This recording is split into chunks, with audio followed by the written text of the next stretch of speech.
If I told you I would give you $100 today, or I would give you $1,000 12 months from today, which one would you choose? I know in the beginning of this journey, I would have said, kick me over that Hunsky. Need it now. Now, I would probably say, how long can I wait? Is it going to be like $5,000 in 2 years? Will it be more eventually? I'm definitely somebody who fell into the trap of immediate gratification for the vast majority of my life. And I would say one of the best things ever of all time was being able to rebuild, or I guess readjust my relationship with that. The things that are short-term pleasurable, we've talked about this a lot on the show, are often not good for us. They don't serve us. The things that are beneficial long-term often don't have a lot of short-term pleasure. I was doing the Next Level Live presentation earlier, and I had this really powerful moment of, this is stuff we've been working on for 7 years. This is our 8th event. There's things that we've perfected and re-perfected for years, and it's really cool to see it finally come to fruition. Next Level Nation, today for episode number 2024. Ooh. How, yes, pretty special, how to overcome immediate gratification. So again, as I said in the beginning, I definitely was the guy who never did anything for the results that I would get eventually. I only did something for the results I would get immediately. And this is a really good example of this. Many people have told Alan and I that we're dumb for doing free stuff. We do a lot of free stuff. Yeah. Much free stuff. Shout out to the book clubbers.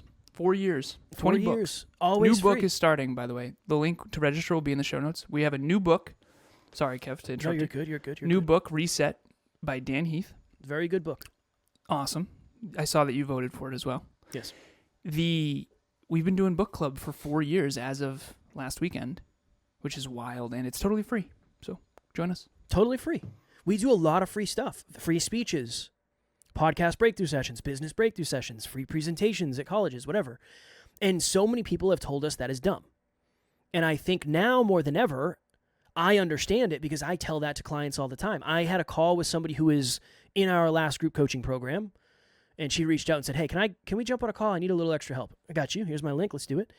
And she said, I'm really trying to get some clients with my hypnotherapy. I got certified and I don't know how to get clients. And I said, have you offered any free calls? And she said, no, not yet. And I said, this is what I want you to do.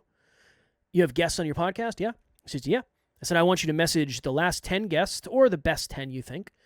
Send them a message. Hey, Alan, thank you so very much for joining me on my podcast. My audience and I very much appreciate it. As a token of my appreciation, I'd love to offer you a free 60-minute hypnotherapy session. I said, that's it? All you say? Nope, it's free, totally free, no strings attached. And I said, I'm willing to bet a few people will get back to you. 6 out of 6. She messaged 6 people. They all got back to her and said yes. Who knows? One of those people might become a client. But they wouldn't become a client if you just messaged them and said, hey, Alan, thank you so much for coming on my podcast. As a token of my appreciation, I would love to offer you a 6-month package of my hypnotherapy calls, normally $4,997 for you. Very special pricing today only. It's going to be $3,497. Are you interested? No, I'm not interested. I don't know what it's like. I've never experienced it before. So I think one of the keys to being a successful entrepreneur / dream chaser is being able to delay gratification, because what you do now can pay off in very big ways in the future. But if you don't do it because you don't think it's going to pay off immediately, you're definitely not going to get the long-term rewards. Remember back in the day, when I was a kid, I would frequent BJ's. Of course. We would buy in bulk. And I don't know if BJ's is still kicking. BJ's is still kicking. Still kicking? Still kicking. They used to have sample stations. Of course. And as a kid, Kev knows, of course, you'd go to every single one of them. True? Yeah, you walk over, they have a sausage on a stick, and they have 100%. A piece of cheese on a stick. They have everything on a stick. Everything you can imagine. The best. Yep. Big fan. Did you ever eat any of it, and then you go to your mom or dad, whoever you were at the store with? I was a kid when I did this. Kev might have been doing this when he was 20. Yesterday, he's probably this weekend. I went over to BJ's to get some free Samps. He still frequents BJ's to get some free Samps. And then convinced Taryn, can I get some? Yes. It was funny. Oh, man. But that's what the power of, for any business owners or future business owners, that's the power of free first. Now, I want to turn the conversation to you, immediate gratification. As someone who used to struggle with that. That's been the theme of the podcast lately. As someone who used to suck at blank, what are your thoughts now? Yeah, well, I wanted to talk about the how. How did you actually overcome that? Honestly, this is a broken answer. You forced me to, in a good way, not a bad way. So get a coach. Get a coach, for sure. I think building belief is super important because, again, we actually did an episode that was all about long-term thinking. I think my takeaway from that episode was the more belief you have in your ability to replicate, like to create something and then replicate it, the longer you are able to put it out into the future. So, okay, good example. If I offered you, let me use a better example. A sausage on a stick. A sausage on a stick. If I offered you... Hey, real talk. How many things on a stick did you have to eat before you bought the product? One of the products. I am probably not the typical consumer. For me, it's like one. You buy immediately? Yeah, if I it's like delicious? it. Yeah, of course. Nice. I'm very certain. When I know something and I like something, I want it. I'm very certain in that, which is also a reckless way to live. This is the thought. If I... Shit, what's a good example? You ever been to a hot table? Have I ever been to a hot table? Like a hot pot? No, a hot table. What does that mean? Huge paninis. Huge. Huge paninis? Yeah, man. Grilled. What are you talking about? Hot table's amazing. Oh, down the street from the studio. Back in the day. man. Never been. Oh, it's... I know you used to rack them up there, though. I used to see the charges come through. Chipotle. Emilia, you know it. Emilia, this past weekend we went away. 10. 8. I want to say 8. We thought her family might come, so we got food for them in case. Put them down myself. You got 8? 8 of them. You ate 8 paninis? Oh, across 3 days. Oh. Yeah, You get sick of them? No. No. Yeah, you don't get sick Oh, of them. they're awesome. Hot table, dude. Emilia was like, are you going to quit NLU and open a hot table? You should sell for them. We're not going to quit, but we will open a hot table at some point. Yeah, I would love to get on that. Get on that action. All right, this is my story. Teach a person to fish, they eat for a day. No, give a person a fish, they eat for a day. Teach a person to fish, they eat for a lifetime, right? That is a good analogy or example for immediate gratification. Because if I give you a fish and I say, this fish is going to, give me $100 and I'll give you a fish. If you don't know how to fish, you're going to have to pay that money. But if you know how to fish, you're going to say, dude, fuck off. I'll go get a worm and I'll throw that thing out there and I'll catch my own fish. I think immediate gratification is the opposite. Nice. Nice. It took everything in me not to say,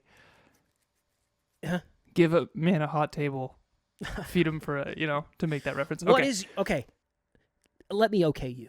How do you overcome immediate gratification? The thing I sent you recently? You've been sending me a lot of stuff. I sent you a list of, and I'll go very briefly with this, honestly. Let me find it. Okay. Real quick. No worries. Space. Nothing but time. Nothing but time here. Uh-oh. Nothing but time. It to you. I don't think you did. I didn't send you the chess skill levels? No. I'll go very quick with it. Grandmaster. All right. Beginner, novice, intermediate, advanced, expert, master, international master, grandmaster, and super grandmaster world champion. Excuse I'm not kidding. Super Grandmaster World Champion. I swear to God. It's an excellent band name. Yeah. That's an excellent band name. Chess skill levels by depth of thinking. Beginner, 1 to 2 moves ahead. Novice, 2 to 3 moves ahead. Intermediate, 3 to 4 moves ahead. 4 to 6, 6 to 8, 8 to 10, 10 plus, 12 to 15, 15 to 20 plus. Okay. The more you master a certain arena, the more you can think ahead. So for you, if you wanted to weigh, okay, there's 52 weeks in a year. If Kevin really wanted to, do not do this because it's terrible for you. But if you really, really wanted to, you could lose 52 pounds in a year. Pound a week. If you really, really, okay, yeah, you're shaking your head, yes? Yeah. Let's say you're a method actor and you have to get really, really lean for a film. I'm talking scary, freakishly. The machinist, Christian Bale. Yes, exactly. Yeah, you do I could do it. Yeah. Okay, now, that's a whole year out. I think the reason Kev believes he can do that is because he knows how to do it, and he is thinking like the grandmaster in this case, 20 moves ahead. So how do you overcome immediate gratification? The truth is, I think it comes down to awareness, skills, and then self-belief. The problem is, and everything in this podcast comes down to self-belief, let's be real. The reason why is because if you don't believe in yourself, you're not going to set the goal. And if you don't set the goal, you won't go get the skills and awareness. I always used to say, Kev, one time, way back, we were in the studio, we were doing spreadsheets. He's like, dude, how do you know all this? I said, brother, I had to learn all this. When I worked in corporate, I remember there were some jobs that I've had where I was like, whoa, okay, I'm in trouble. I'm in serious trouble if I don't learn how to do this. Engineering school in particular. I mean, there was many of those moments of I am screwed if I don't learn spreadsheets and this. And so you accumulate knowledge and skills. Awareness. So how do you overcome immediate gratification? I think you learn about a subject and study it, and I think inherently you learn more about it, which gives you the ability to think longer term. And then when you know what's possible longer term, it's easier to give up the $100. So you said, would you rather have $100 now or $1,000 in a year? When you can do the equation, it's very hard to take the $100. Well, and that's the truth. That's fair, and I also think the worth it. Next Level Nation, we are very, very excited to announce that we are doing our first purely virtual Next Level Live on April 5th, 2025, from 10 a.m. to 4 p.m. Eastern Standard Time. Alan and myself will be live streaming from Worcester, Massachusetts. Next Level Live 2025. Be there. It's only $47 for a full day of personal development, self-improvement, holistic health, wealth, life, and love. We have a global audience. Obviously, if you live somewhere else in the world, it's hard to come across the country or across the world for a one-day event, so we wanted to make sure it was accessible to everyone. You're not going to get to the next level of your life by default. You're going to get there by design. Join us. Design that next level. Okay, what if, in that analogy, I said, I'll give you $100 now, or if you work really hard and you're consistent and you have discipline and you work on your self-worth and your self-belief and you grow and you learn and you evolve, you have the opportunity to make $1,000 12 months from today. I think that's the difference, is that it's not being given to you, you're earning it. And I think there has to be an earn it factor. So there's an earn it factor and then there's a worth it factor. Is it worth it for me to wait if I don't think I'm going to get it? No. Yeah. No, I think that's why people don't invest. Okay, if I invested $1,000, I don't know, what's a normal amount people invest? Probably $300 a month. Okay. How much money would I have if I just did that for the rest of my life? Way more than you think. Right? I mean, we could run the numbers, but it's a lot. It depends when you started. Well, yeah. It also depends what you invest in, right? But yeah, ultimately, so I coach a financial advisor, and he works for Mass Mutual, and he has a whole team and tons of clients. And I was actually talking about his strategy, which I obviously can't give here, but I mean, he's going to be a multimillionaire for sure. Just because he invests every month, and he has been for so long, and he eats his own cooking. He does his own plan that he gives to his clients. It's actually a really solid strategy, honestly. It's broken into thirds. But ultimately what he's doing is planning for retirement. So let me give a tangible number. Well, I'll give a metaphor.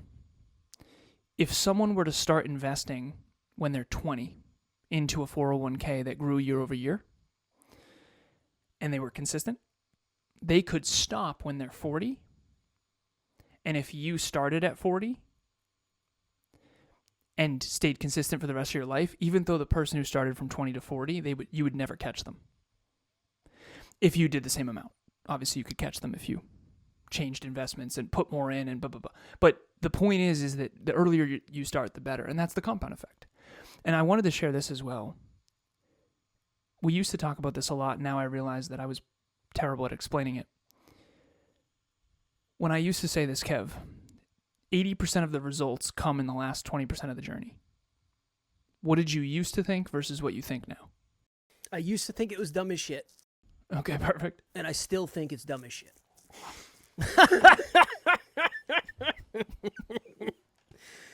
Okay. I don't real like quick. it. So I don't like it because it's like, no.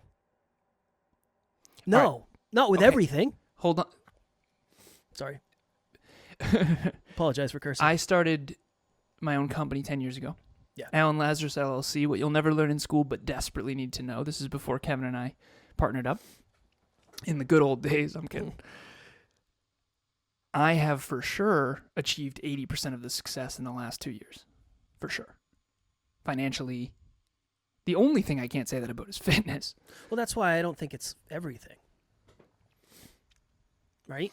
That's fair. Fitness, maybe not because of biology, but yeah, I mean, it makes, if you think about, if you're growing 80% in the last 2 years, I mean, that makes sense. I understand that now. It's like, have we made more revenue as a business? in the last 20%.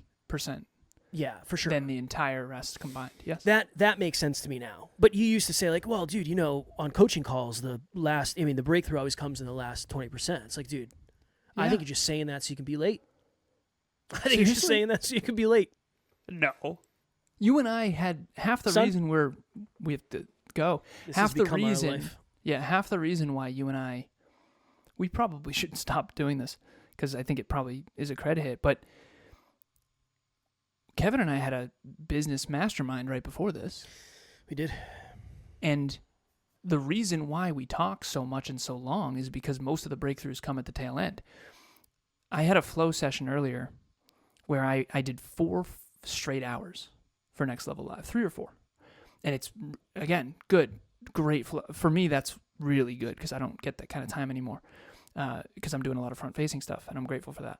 But, dude, I was cranking at the tail end to the point where I don't even know how to take myself out of this. I'm sitting there going, I have a call in 30 minutes. I have to shower.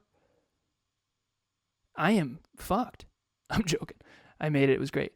Is most of the breakthroughs do come in the last 20% of the call. What is that mathematical, like, what is that? Is that an algorithm? Is that a law, theory? Yeah, the Pareto again. That's still Pareto, That's just Pareto, yeah. collapsed time.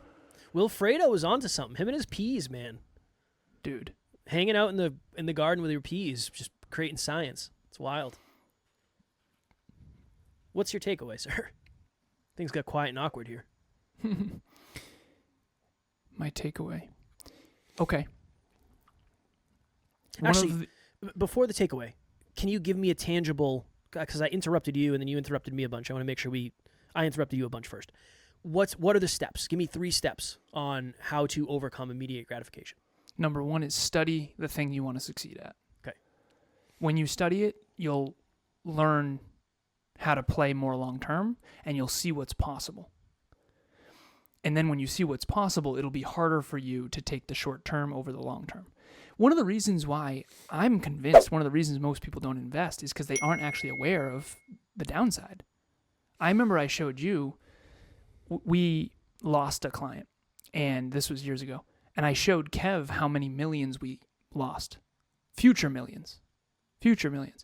If you look at the trajectory of our company growth, this is one thing I'll just bring this up quickly. You know, Google's only 29 years old. It's crazy to think, yeah.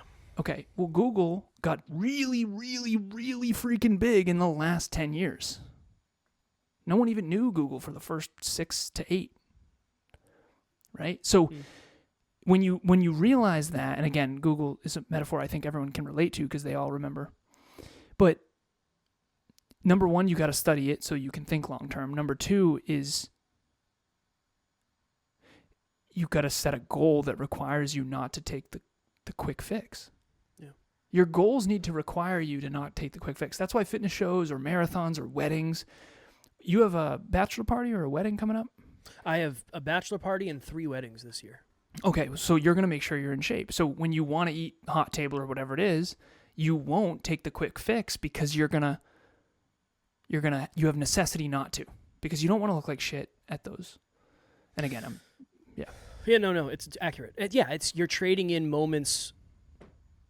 It's either moments for misery or moments for insert another M word that works better than that. Right now, let's say I could go eat a bunch of something and then feel good for 5 minutes and then wake up tomorrow and realize that was misaligned with my goal, especially my long-term goal. Or say, you know what, I'll be able to, when I get to my goal, when I do the photo shoot, when I do the show, whatever it is, I'll be able to have my cheat meal after that. Awesome. I remember when I did my bodybuilding show, I went out and bought all the cheat meal stuff for after the show, and I realized that I was doing that whole thing for the show, not the growth that came with the show. For me, it was immediate gratification and then done. And that was something that I wasn't aware of in the process. Probably why I didn't continue doing it. Immediate gratification, crash, done. Instead of saying, I'm going to do as well as I can and grow as much as I can and learn about myself as much as I can and test myself and all that stuff. So yeah, that's my example. What did you learn about yourself? Because that pressure cooker, that necessity forced you to not take immediate gratification. That's when you really get to know yourself, when you're struggling. I learned that I'm way more capable than I thought, for sure. Nice. And when you're going through it, whatever it is, you have some really meaningful, honest, real talks with yourself about what you're capable of. And I think there's a lot of growth in that. So whatever that is for you. Yeah, go ahead. How did you set goals when you didn't believe in yourself? I literally had somebody else set them for me. You. Coach. Yeah. Fitness too, you had a coach, right? Yep. So if anyone's out there, seriously, and that wasn't me setting this up because I didn't know if that would be his answer, but if you're struggling to believe in yourself, I would love to help you. Free breakthrough session, not going to sell you anything, no strings attached. The link will be in the show notes. First one is free, only the first one. But let me help you set some goals. And I can show you how, at least break down the formula of, metrics and habits and how you can actually get there. It's going to take some time. You're not going to do it overnight, but give me a 6-month timeline. I mean, you can do some awesome things. Well, and you can get a relatively high level of certainty. Like if you had a question for someone and said, hey, I'm thinking about doing this for this amount of time, Alan would be able to give you a good perspective on what you might actually be able to create. Not a bullshit, oh yeah, you'll be a millionaire by the end of the year. No, that's probably not going to happen. Depends on where you are, right? If you're already close, maybe. But I think that's another thing too, is you don't know what to expect. You don't know if it's worth it. You don't know if it's realistic. You don't know if it's actually accomplishable. And if it's not worth it, you're not going to do it. It would be highly illogical not to do something if you didn't think it would be worth it. Mm-hmm. So I think that's my takeaway is figure out what would make it worth it, figure out how to get familiar with what would make it worth it, and tap into that. That would be mine. All right, cool. As always, we love you. We appreciate you. Grateful for each and every one of you. At NLU, we don't have fans. We have family. We will talk to you all tomorrow. Keep it next level. Next Level Nation.